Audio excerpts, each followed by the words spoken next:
today? Well, I'm off to a gala.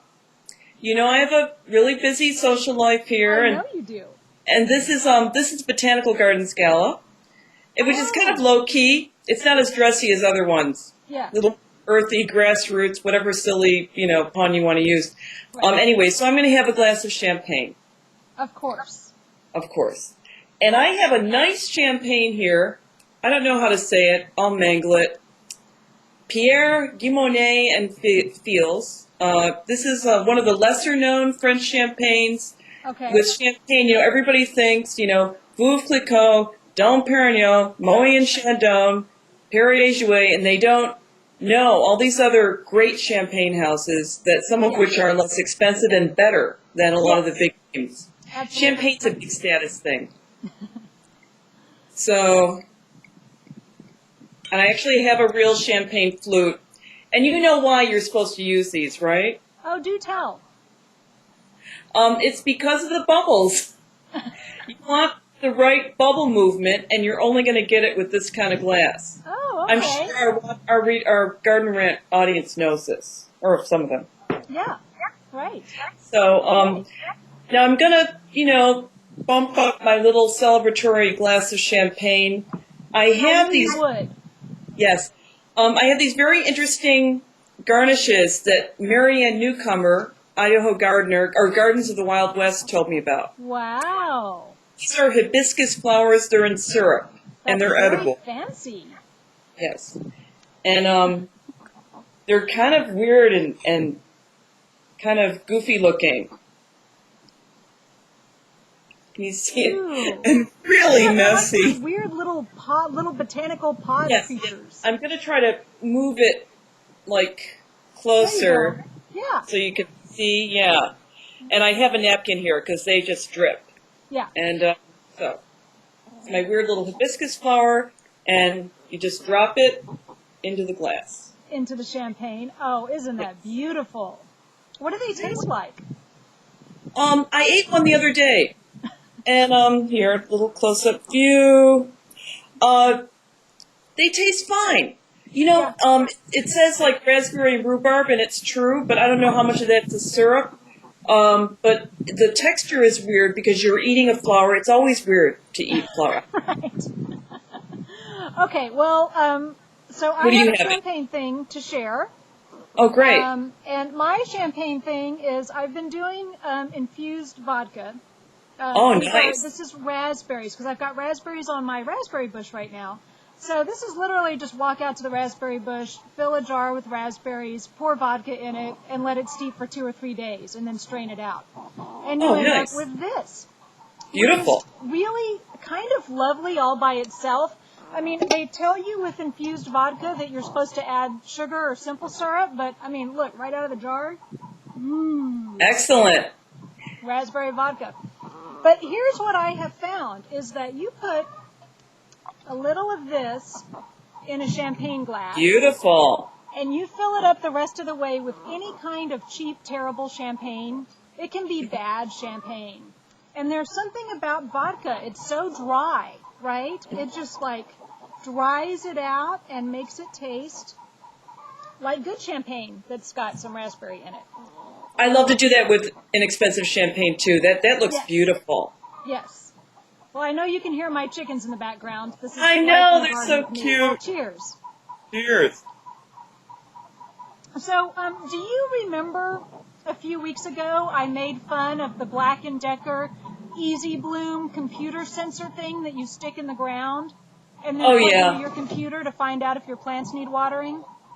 Yeah, I have one of those too. I have never used it. They sent me one. I made fun of it, and the engineer who makes these read GardenRant and sent They always one. do. And here's the thing. I have not used it yet, and here's my thing about this: is I have to install Black & Decker software on my computer in order to get a readout from this thing, and I'm just like, one more piece of software on my computer, and Windows is going to come to a screeching halt. So, I don't know. What do you think? I mean, do you have a thought about this? Okay, first of all, just the bare concept of it is needing to install software and use a device so that you know when your plants need watering. Right. Just water your damn plants every couple days. Water your damn plants. Well, I'll give them this. Greenhouses use light sensors so that they can be sure the plants are getting the exact right amount of light, and then it's connected to the shade cloths that move back and forth. So what he told me is he was like, this is the same technology that greenhouses pay $2,000 a pop for, and we took the technology and put it in this little $50 toy. So the light sensor thing, I mean, that is kind of interesting because don't you have places in your garden where you think you get half a day's sun, and then one day you realize, I never get sun there. Does it analyze the soil too? Because that might be interesting. Well, it says, and you have to pay for this, by the way. So you plug into the thing, and then it goes to the website, and you can get certain information for free, and then you have to subscribe. Oh my God! More data. And so the soil analysis measures like the salts in the soil, or it does measure something, but you have to actually pay every month and be a subscriber to get that data. And I know what Michelle Owens would say. I know that Michelle is jumping up and down right now going, all you need to do is put manure and compost on your soil. You need no information beyond that. And she may be right. But, I mean, he sort of called me on it, right? Because I made fun of it, but I'd never actually had one. So now I have one, so I feel obligated to try it out. I mean, knowledge, he's like a very nice guy. Well, the academic in me, I'm like, well, knowledge is good. Right. I hate to reject knowledge. Yeah. So what's going on with you? I'm trying to buy hyacinth vases because it's time for me to start my bulb forcing. Yeah. As you know, I do have 500 or more bulbs come on their way to my house as we speak. Yeah. And about 100 of them are hyacinths. Wow. They're all going to be forced.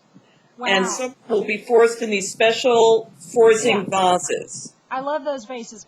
I met a guy in Holland who collects vintage hyacinth vases. He has this whole website about them. Well, I'm trying to collect them. Yeah, I'm eBay, of course. And where do you think? You have to be stopped. What are you? So I had one. They're usually from the UK, so you have to pay the shipping from Great Britain. And it was just like this one here. I love the blue. I'm considering only having blue ones, but. You know how you get down to the last 10 seconds and you're all set and it keeps saying, you keep refreshing, you'll say, you are the high bidder, you are the high bidder, you are the high bidder. 2 seconds left.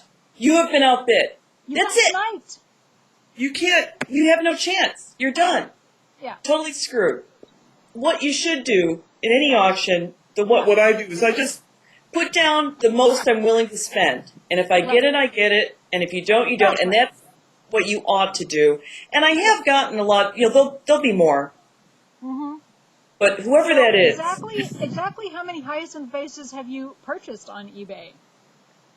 Not that many. Really, only about 20 or so because, and I have given them as gifts. Yeah. And then I always regret it.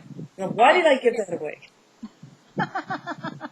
All right, well, listen, before we say goodbye, I have to introduce you to the chicken who's been following me around the whole time we've been talking, so hang on. Come here, Ladybird. I know that if people watch this, they're going to say, we want to meet the chicken. So this is I love Ladybird. chickens. And Ladybird I like them with rosemary and a little oil rubbed on and maybe like half a lemon and garlic inside. Excellent. Don't listen to that Ladybird. Don't listen. No, she's beautiful. She's a sweet girl. She is. Yeah. But she can't have any of my champagne, and that's what she's after right now. All right, well, this has been fun. Bye, Ladybird.